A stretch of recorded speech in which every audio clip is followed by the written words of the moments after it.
இந்திய அரசியலமைப்பின்பால்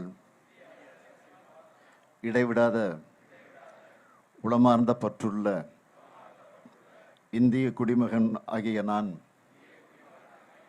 நமது அரசியலமைப்பின்படி தீண்டாமை ஒழிக்கப்பட்டு விட்டது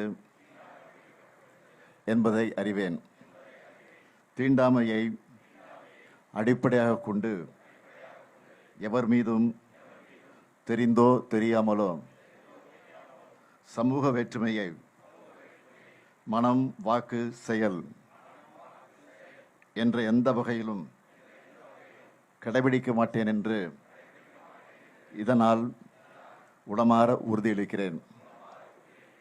அரசியலமைப்பின் அடிப்படை கருத்திற்கிணங்க சமய வேறுபாடற்ற சுதந்திர சமுதாயத்தை உருவாக்குவதில் நேர்மையுடனும் உண்மையுடனும் பணியாற்றுவது எனது கடமையாகும் என்பதையும் உணர்வேன். இந்திய அரசியலமைப்பின்பால் எனக்குள்ள முழு பற்றிற்கு இது என்றென்றும் எடுத்துக்காட்டாக விளங்கும் என்றும் இதனால் உளமாற உறுதியளிக்கிறேன்.